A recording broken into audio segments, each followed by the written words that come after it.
సిద్దిపేట జిల్లా గజ్వేల్ ప్రభుత్వ జిల్లా హాస్పిటల్ నందు ఈ రోజు సాయంత్రం 4:20 ఒక అరుదైన కఠినమైన శస్త్రచికిత్స ద్వారా అపాయం నుంచి తల్లిని రక్షించారు.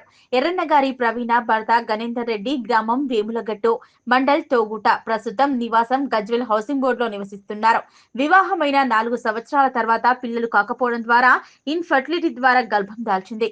ప్రస్తుతం 13 సంవత్సరాల క్రితం పిల్లలు కాక నిరీక్షణతో ఎదురు చూస్తున్న దంపతులకు అనుకోకుండా కడుపులో విపరీతమైన నొప్పి రావడంతో ప్రైవేట్ హాస్పిటల్ సంప్రదించారు. 2-3 హాస్పిటళ్లు తిరగగా గర్భం దాల్చిందని చెప్పారు. గర్భాశయంలో కాకుండా ఫెలోపియన్ ట్యూబ్ లో పిండం ఉన్నట్లు డాక్టర్లు చెప్పడంతో చాలా కాంప్లికేటెడ్ అని, రక్తము 7 hp గ్రాములు మాత్రమే ఉన్నదని హైదరాబాద్ కు రిఫర్ చేశారు. ఇలాంటి కేసు జిల్లా ప్రభుత్వ హాస్పిటల్ డాక్టర్లను సంప్రదించగా తిరిగి స్కానింగ్ చేసి చాలా కష్టతరమైన విషయంగా భావించి హాస్పిటల్ సూపరింటెండెంట్ డాక్టర్ అన్నపూర్ణను సంప్రదించారు.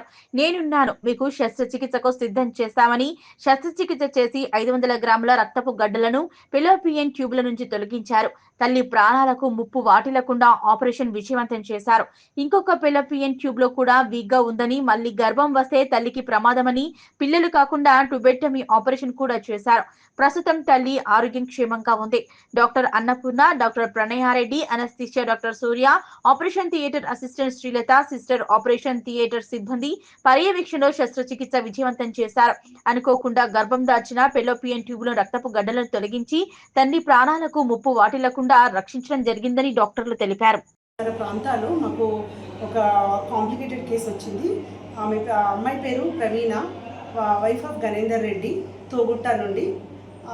అది ఏమైందంటే ప్రీవియస్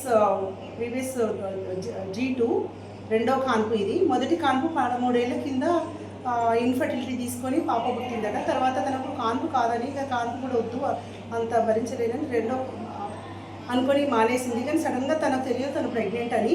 ఆ ప్రెగ్నెన్సీ అనేది ట్యూబ్లో వచ్చింది.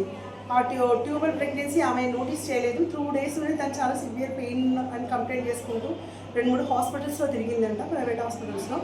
సో మా ఒక ప్రైవేట్ హాస్పిటల్లో తనను స్కాన్ చేయడం జరిగింది. అది రప్చర్ అంటే ప్రెగ్నెన్సీ ట్యూబ్లో వచ్చింది.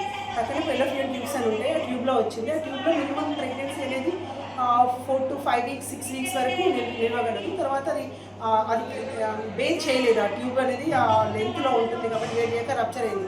రప్చర్ అయితే అక్కడ నుండి ఆ సైట్ను లూజ్ అవుతుంది. ఆ లూజ్ అనేది ఆల్మోస్ట్ అమ్మాయికి 500 నుండి 600 ml ఆఫ్ బ్లడ్ కలెక్ట్ అయింది మన కడుపులో, అబ్డామినల్ క్యావిటీలో.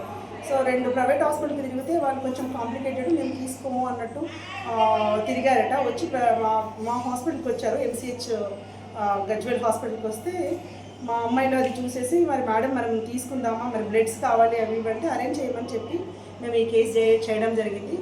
ఇలాంటి కేసులు యూజువల్గా మేము ఎప్పుడు చేస్తూనే ఉంటాము. మెయిన్ మాకు దీనికి అసలు మెయిన్గా బ్లడ్స్, మెటర్నల్ ICU ఉండాలి. స్టిల్ మాకు మెటర్నల్ ICU లేకుండా మా పిల్లలు మామూలుగా పోస్ట్ ఆఫ్ వార్డులో పెట్టుకొని కేర్ తీసుకుంటారని ఉద్దేశంతో చేస్తున్నాం. Thank you.